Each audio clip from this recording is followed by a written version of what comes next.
नमस्ते दर्शक मित्रों। आज का विषय है बहुत ही कॉमन और बहुत ही फ्रीक्वेंटली होता है, लेकिन आप सभी लोग जानते हैं कि women will suffer a lot but will not tell early. तो आज हम उनकी अवेयरनेस करते हैं कि कौन सा कॉमन प्रॉब्लम्स है after the age 35 and how to find some solution of it. Subject के पर जाऊँ उसके पहले मेरे को लगता है कि कल डॉक्टर जयश्री गांधी ने कोरोना की बाबत में बहुत ही अच्छी तरह से समझाया। और मैं यूएसए में हूँ, लेकिन इंडिया का न्यूज़ में मैं सोचती हूँ कि people are very scared of it, और सभी न्यूज़ भी वैसे आते हैं, तो this is a natural thing. लेकिन एक सॉल्यूशन मेरे को ऐसा लगता है, specially for the Indian people, कि अभी भी आपके पास काफ़ी टाइम है, 1 महीना या 2 महीना है before you get the vaccination. तो बूस्ट अप योर इम्यूनिटी। आप में जो इम्यूनिटी कम है तो ही आपको वैक्सीन के बाद शायद थोड़ा भी प्रॉब्लम हो सकता है। और वो इम्यूनिटी कैसे बूस्ट करें? तो अच्छा खाना खाओ, nutritive food, do the exercise and take vitamin D once a week, once in fortnight or once a month, but every month it should be around 60,000 unit. And vitamin D is very essential to increase the immunity, and the other is vitamin C, and that is not 500. Take 1000 milligram of vitamin C, and probably that will, and good night sleep, that will increase your power, and then you can fight with the bacteria, with the virus. And if you cannot find with this virus which we are giving in the vaccine, then believe me, you will get the corona once you get infected from the public. So better to take vaccine but increase your immunity. Okay, let's go to our main subject. मेरे को लगता है कि आप सकारात्मक attitude रखें, positive attitude रखें और खुश रहे, हैप्पी रहे, तो आपका 80% of the problem of your mind and body, शरीर का और मगज का कोई प्रॉब्लम ही नहीं होगा। तो I request every woman to remain happy. See, that is the best solution of all the problems, most of the problems. तो देखें कि कौन सा मेजर प्रॉब्लम्स, जो कॉमन प्रॉब्लम्स है, सभी तो हम नहीं डिस्कस कर पाएंगे, लेकिन कौन सा कॉमन प्रॉब्लम्स है कि जिनकी अवेयरनेस चाहिए। तो one of them is anaemia, शरीर में खून की कमी। और जब भी खून की कमी है तो ऐसा नहीं कि आयरन ले लो, फोलिक एसिड ले लो, दैट इज़ अ मलम पट्टा। लेकिन खून क्यों कम है, that one has to find out, और वो फाइंड आउट करने के बाद वो कैसे हम प्रिवेंट करें वो देखने का है। तो खून कम क्यों होता है? एक तो शरीर में से ज़्यादा खून निकल जाता है, और for a woman usually it's a menstrual period. आपको कभी नहीं पता चलता है कि ये बहुत ही ज़्यादा जाता है या मॉडरेट जाता है, and you neglect it for a long time, and then you get a chronic anaemia. और वो हीमोग्लोबिन जो कम है उनको बढ़ने के लिए बहुत ही तकलीफ होती है। तो I request everyone कि आपका मेंस्ट्रुअल पीरियड जो एक्सेसिव है, ज़्यादा है, तो यू सी योर डॉक्टर। दूसरा, क्रॉनिक ब्लड लॉस कहाँ होता है? पाइल्स में, जिसको मसा है और टट्टी में थोड़ा थोड़ा खून एवरी डे चला जाता है without notice, that also gives the anaemia. और खून कैसे बनता है? तो अच्छा खाना खाने से, हीमोग्लोबिन युक्त फ्रेश वेजिटेबल्स, तो अच्छा खाने का, और prevent the blood loss, that will solve your most of the problem of anemia. At the same time, after the age 35-40, try to take iron tablet. See, hemoglobin, ideally we are not talking about. We are talking about कि भाई हमारी जनता में, woman में normal कितना है, तो से around 11 gram one should keep it. If it is less than 11 gram, then definitely you have to take the extra medicine. But even if it is 11 gram, then take the iron tablet maybe 3 times or 4 times a week. And if it is less than 11 gram, then take iron tablet, folic acid and B complex and protein powder. See, these all the 4 ingredients जो है, उससे आपका खून और hemoglobin अच्छा रहेगा। दूसरा problem है वीकनेस एंड टायर्डनेस, थकावट बहुत लगती है। 35-40 इयर्स के होते हैं तो most of the women will pull it, वो अपना जो काम है उसको खींच के काम करती है, हैप्पीली नहीं कर सकती है क्योंकि वो थक जाती है। तो जब भी आप थक जाते हैं तो व्हाट यू शुड डू, उनकी अवेयरनेस क्या है? तो सबसे पहले ब्लड का चेकअप कराने का है, हीमोग्लोबिन तो करने का है, लेकिन साथ साथ में WBC count, it means white blood cell count. See, there are red blood cells and white blood cells. तो red blood cells goes for the anaemia and white blood cells है वो आपका बॉडी में इन्फेक्शन रहता है कि नहीं, वो आपको उनकी पता चलता है। तो आपका WBC count, if it is 10,000 और more than 10,000, that means that you are harbouring some infection in your body. और जब भी बॉडी में इन्फेक्शन रहता है तो यू फील टायर्ड। तो WBC काउंट को हर एक को देखने का है।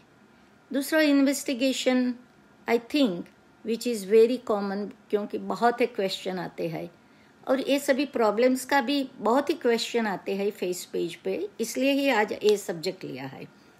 तो दूसरा इन्वेस्टिगेशन है is for the thyroid. Now thyroid जो गले के बीच में ग्लैंड है, और वो थायराइड इज यूजुअल काफ़ी time, it's common, it's a hereditary one, that is one thing. And second is it is a auto immune disease. Auto immune disease means क्या, कि जब भी आपकी इम्यूनिटी कम है, जैसे कि जब भी आप खाने में टॉक्सिन जास्ती होता है, टॉक्सिक सब्सटेंस मीन्स अच्छा नहीं खाने का, इन्फेक्टेड खाने का, पुराना खाने का, like that. And in the atmosphere, when there is a toxin, then the thyroid has to work very hard and then it gives some trouble. अभी थायराइड की तकलीफ 2 तरह की होती है। उसके पहले thyroid is very common after the age 20 up to 40-45. So this is the age between 20 to 40.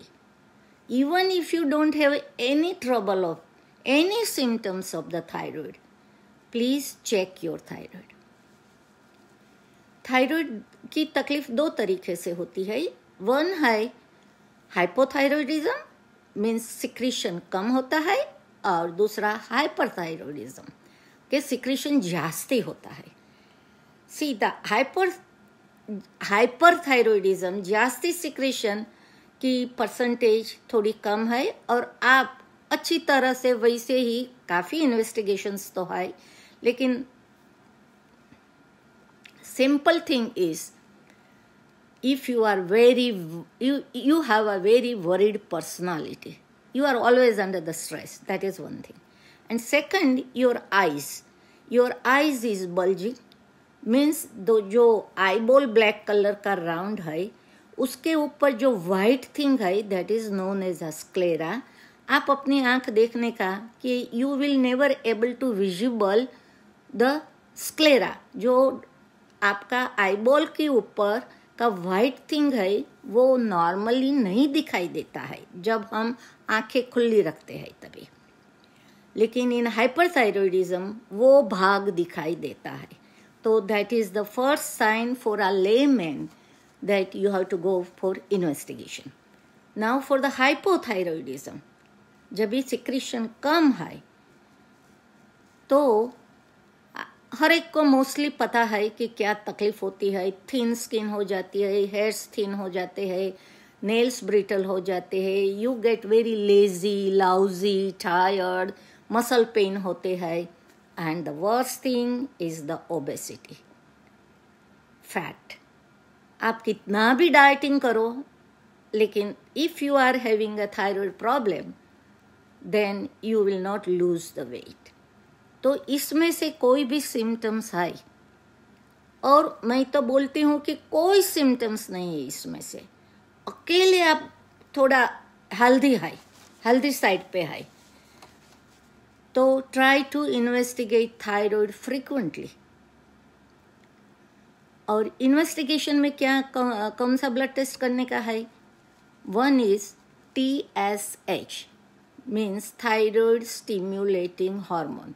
आप सभी को पता है कि जब आप इन्वेस्टिगेशन कराते हैं तो बोलेंगे हाँ मैंने TSH करा लिया है, नॉर्मल है. Don't do that.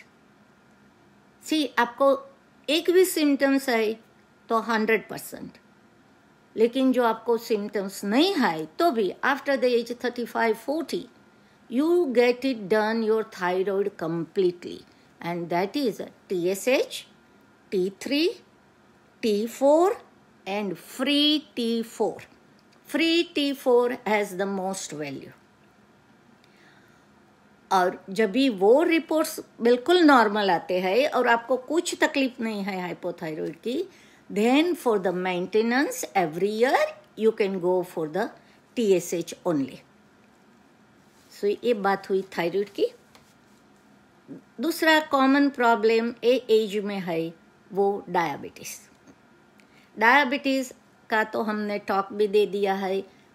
I am not going for in detail, little bit even, only one thing, haemoglobin 1AC, HB1AC, वो टेस्ट हर एक को कराने का है, क्योंकि हम क्या करते हैं, फास्टिंग कराते हैं, PP ब्लड शुगर खाने के बाद का कराते हैं, लेकिन HB1AC दैट गिव्स यू, वो आपको पता चले, उनसे पता चलेगा कि लास्ट 5-6 मंथ्स में आपका एवरेज ब्लड शुगर कितना है. क्योंकि जब भी ब्लड शुगर कराते हैं तो कोई 2 दिन स्वीट नहीं खाएंगे, कोई खा के जाएंगे, फिर देखते हैं कि हाँ कितना हुआ देख ले. Don't do that way. HB1AC कराने से आपके 6 महीने का 7 महीने का एवरेज ब्लड शुगर क्या था वो पता चलता है. तो इफ दैट रिजल्ट इज, सी पहले तो 7 एंड अप तब नॉर्मल बोलते थे, लेकिन अभी के लिए HB1AC should be below 6.5. If it is 6.5 or above that, that means that say 6.5 to 7, then you can say that you are prone for diabetes. You can get diabetes at any time. So you have to take care. Ideal normal value of HB1AC, you will be surprised, is between 4 to 5.6. This is for a normal person we are talking. Okay, I think that's enough for the diabetes. Otherwise, we will never able to finish the subject. Okay, now the another great problem is the white discharge. सफ़ेद पानी की तपास, सफ़ेद पानी की तकलीफ. जब भी वाइट डिस्चार्ज जाते हैं तो वीमेन क्या करते हैं कि नीचे के भाग में गोली इंसर्ट कर देते हैं, नेबर को पूछते हैं, फ्रेंड को पूछते हैं और सोचते हैं this is the actually very common thing and this is regular thing, as if white discharge तो जाता ही है नहीं. Don't do it please. If you start having a excessive white discharge, little more discharge after the age 35-40, you have to get the investigation. और उसमें vaginal smear और Pap test बोले जाते हैं. तो vaginal smear means नीचे से smear लेते हैं वजाइने में से, और mouth of the womb उनको बोलते हैं cervix, उसमें से लेते हैं. और फिर उसमें क्या देखते हैं कि आपको इन्फेक्शन है कि नहीं. और इन्फेक्शन 3 टाइप्स के हैं. मैं क्यों ये सभी बोलती हूँ थोड़ा डिटेल में कि if you know then you can talk with your doctor, and if you talk with your doctor then you understand better. तो क्या देखते हैं सफ़ेद पानी में कि उसमें इन्फेक्शन है कि नहीं. इन्फेक्शन यूजुअली 3 टाइप्स के होते हैं: bacterial infection, fungus infection and trichomonas infection. आपको उसमें डिटेल में जाने की ज़रूरत नहीं है, लेकिन जो आपको ट्राइकोमोनास है तो आपको इचिंग भी होता है, लेकिन वो और आपको ट्राइकोमोनास है या आपको फ्रीक्वेंटली ये तकलीफ होती है, से every 2 months, 3 months, you take treatment, you get better, again it comes. And if it is a trichomonas, then it is a sexually transmitted. So husband needs to go for the semen examination and urine examination for infection, and probably that will prevent. उनकी जो treatment है infection की वो आपके doctor बताएंगे. नीचे के भाग में भी गोली रखने की है, मुंह से भी खाने की है. और if it is a chronic, means frequently comes and goes, then I request talk with your doctor that can I take the medicine for a little long time, more than 1 week, to prevent it. And you can put the vaginal tablet while you are in period, because when you are in period, when there is a blood is a good medium to grow the infection. तो आपके doctor के साथ आप बात कर सकते हैं. दूसरा, सफ़ेद पानी की तपास में hormonal assessment, infection, hormonal assessment and cancer. This 3 is the major thing. Hormonal assessment means आप 35-40 की उसके बड़ी है तो आपके बॉडी में आपका एस्ट्रोजन लेवल कितना है वो उसमें से पता चलता है. तो उनको मैं डिटेल में नहीं बोलूँगी, लेकिन you have to ask your doctor when you go for the even you go for the infection and they do the Pap test. Ask her that whether what is my hormonal status of the body. So they will look for that. And that KP index, KPI, that terminology, if you can remember, you can talk, otherwise just talk regularly. Third is the cancer. गर्भाशय का, मुख का या गर्भाशय का आपको जो cancer होने वाला है तो पेप टेस्ट से I think about 8 to 10 years before you can diagnose. And that is the most value of the white peptide, vaginal smear. That every year, or if it is a completely normal and you don't have any symptoms, then go for every 2 years. But get it done, because you can find out cancer is going to be there and it's a very early stage, you can find it out. Huh. So then comes the breast. See, breast cancer is very common cancer after the cervical cancer. गर्भाशय का मुख का cancer के बाद breast cancer is very common. And fortunately, we can prevent that. But unfortunately, we don't have a awareness that how to prevent the cancer breast. And that's why the cancer, because it doesn't give you any symptoms, कोई pen नहीं देता है, discharge नहीं देता है, कुछ करता नहीं है, तो you don't know. And जब भी वो एडवांस स्टेज में आ जाता है तभी तकलीफ शुरू होती है. By that time it is too late. And you know दर्शक मित्रों कि कैंसर ब्रेस्ट अर्ली स्टेज में डायग्नोस्ड हो गया तो your life is like a normal person. Cancer will not harm you at all. That is that good thing. लेकिन आपको awareness होनी चाहिए कि how to find out, how to detect early cancer breast. तो मैं रिक्वेस्ट करती हूँ हर एक वुमन को, even at the age of 20, it's not that breast cancer will be only after the menopause or at 40, 50, like that. At any age it can happen. But the usual age is the childbearing period. तो हर एक को request करती हूँ कि you have to learn how to do self examination. अपनी जात से, अपने हाथ से कैसी तरह से अपनी ब्रेस्ट को एग्जामिन करने की. And that is the easiest way and earliest way to find out the possibility of the cancer breast.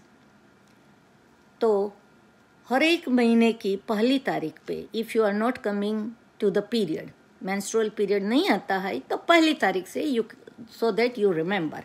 और if you are having a menstrual periods, then on 5th day when you wash your hair, at that time you have to see your breast. I will tell you only few ways कैसी तरह से करने का है, लेकिन आपको अपनी doctor के पास, गायनेकोलॉजिस्ट या family physician, whosoever knows it, you have to learn yourself and learn it properly. After the shower, you can examine your both the breast. The both breasts should be equal in size. Sometimes one is heavy and one is light. If you have when we आप जब भी breast feeding करते हैं बच्चे को, तो एक breast से जो जास्ती फीड करा है या एक ब्रेस्ट से हर एक टाइम जब भी बच्चा भूखा है तभी एक ही ब्रेस्ट से शुरू करते हैं. जैसे कि राइट ब्रेस्ट से शुरू करते हैं तो हर टाइम राइट से ही करते हैं. और बच्चा है तो पहली 5 मिनट्स में इतना सक कर लेता है क्योंकि भूखा है, तो दैट ब्रेस्ट की ग्रोथ जास्ती हो जाती है और दूसरी ब्रेस्ट छोटी रह जाती है. तो आपको आपकी ब्रेस्ट देख लेने की कि अभी कैसी है after the as 30, 35 or whatever age you are now. It should be the same. There should be no change. आपकी निपल को देखने का है. Nipple should be pointed. It should not be gone inside. Inside गई है तो उसको बोलते हैं retracted nipple. It should be a straight nipple. And if you have today suppose straight nipple, and after a year when you examine your breast, you can find out that this nipple is getting small going inside. Then immediately you have to contact your doctor. Another thing is just press the breast little bit and see if there is any discharge coming out of the nipple. Maybe a plain water, thin, thick or blood. Whatever comes. You have examined once, next month you do again. There is no rush, but next month you do again. And again it is the same. Then you have to see your doctor. Don't wait. But don't get under the stress as well. See, हर एक चीज का तो दो side तो है ही. अच्छा भी है जानने का और बुरा भी है. लेकिन अच्छा ज़्यादा है if you understand it properly. तो ऐसी तरह से just the visualization करने का है आपकी breast का, and then you have to fill your breast with the palm of the hand. See, you have to feel like this. Suppose if this is the breast, you have to feel like this. Don't feel like this. If you will do like this, then you will feel all the knots. और सभी जगह पे छोटा छोटा lump bump दिखाई देगा, क्योंकि breast is only a fat, nothing else. तो feel the flat of the hand, upper part, one side, lower part, and other side, and move your hand like this. So if there is a little even swelling, then that will pass under your hand. अब छोटा है तो ऐसा नहीं सोचने का कि अभी तो ये बहुत छोटा है. जैसे भी आपने फाइंड आउट करा, बिकॉज ब्रेस्ट का जो छोटा भी नोड्यूल है, छोटा भी गांठ है, छोटा भी ट्यूमर, वॉट एवर यू से, नॉर्मल छोटी गांठ है, उनको कैंसर बनने के लिए काफ़ी टाइम चाहिए. काफ़ी समय के बाद उसमें से कैंसर होता है. तो इफ़ यू फील आउट कि छोटी भी गांठ मेरी ब्रेस्ट में है, then you have to go to your doctor. That is one thing. If she says, or even if she says that there is nothing there, but after the age 30, I request everybody to go for the breast sonography and breast mammography. See, in young age, before the age 50, sonography is better than mammography. But you have to go for both, breast sonography and breast mammography. और जब भी वो बोलते हैं कि breast normal है, there is कुछ गांठ वांठ नहीं है, then you can relax and get it done, especially if your breast is very thick, by sonography or mammography. If it is a granular, if it is a nodular, thick, lumpy breast, continuous, that means that you have to go for the mammography frequently, maybe every year or whenever your doctor says. And once you find a nodule, means थोड़ी भी गांठ है और आपकी उम्र 35 की around है, तो see, there are two ways one can treat, कि by wait and watch, that is one way. Second is to do the needle biopsy. उसमें कुछ नहीं होता है, जैसे इंजेक्शन लेते हैं वैसी तरह से नीडल से ब्रेस्ट की जो नोड है उसमें नीडल डालते हैं और उसमें से थोड़ा solution material what ever is that will go under the microscope and they will say that this is a normal gant. Then it's okay, but get it done needle biopsy. Or when there is a little doubt, oh, it's increasing, because you are feeling every month. Don't feel every day, only every month. And you feel that it's increasing. By sonography also it says its size is increasing. Then I think that better is to remove that thing, even if it is a normal. Because, see, why to remain under stress? So remove that tumor or the gant, whatever you say. Now suppose if you have a cancer का lump है, तो बहुत ही treatment है अभी. पहले तो हमारे ज़माने में तो removal of the breast, that was the only treatment. अभी तो वो लंपेक्टोमी बोलते हैं कि इतना अकेला लंप निकालते हैं, अकेली one part of the breast को 4 सेक्शन में डिवाइड करो, तो ओनली द लंप जहाँ है ब्रेस्ट में वो ही टिश्यू आजू बाजू के निकालते हैं और ब्रेस्ट वैसे ही वैसे रखते हैं. तो आपको कौन सी स्टेज का है ब्रेस्ट कैंसर, तो डेफिनेटली आपके डॉक्टर जो बोले accordingly you have to think. या हाफ एन आवर तो हो गया और काफ़ी चीज़ तो रह गई. कोई हर्जा नहीं, next time we will continue the same. If you people like it then just comment on face page so that I know.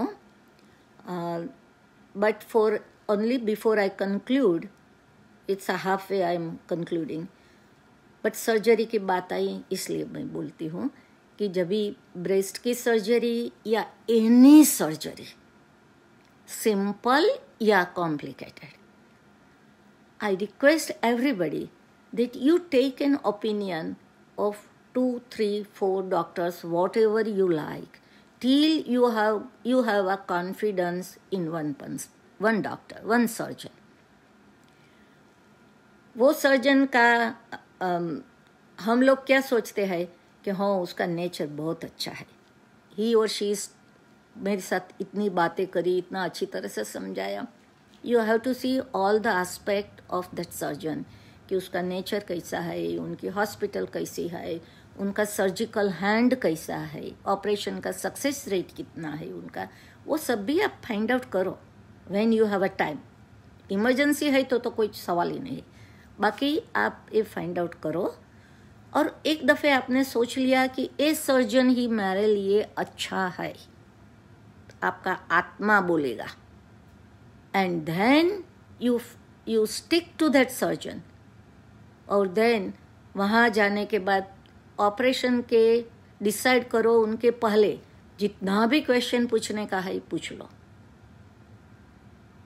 लेकिन वैन जब भी ऑपरेशन का टाइम आता है तभी you should be relax, because you have a full faith in your doctor. And then don't ask or don't discuss anything just before the operation or after the operation for 2-3 days. Just relax. Then you will have a good outcome of it. Ashok भाई बोलते थे कि शरीर सुप्रत करो, means आपकी body है, you give it to the doctor, because doctor is a god for you at that time. ईश्वर में आप क्या शंका रखते हैं? नहीं रखते हैं. तो once you decide that this person is good for me, then you give your body and he will repair it very nicely, and nature will also, Bhagwan will also help him. So I think that's all for today, and whatever I say, this is according to me, my experience. There is no thumb rule. Please keep that thing in mind. And if you like to see more videos regarding the life, family, menopause, then go to our YouTube link, please, so that you can see so many videos. You share it, subscribe it if you like, and give the comment so we know. Okay? Jai Shri Krishna. Thank you. Have a nice, good night. Bye.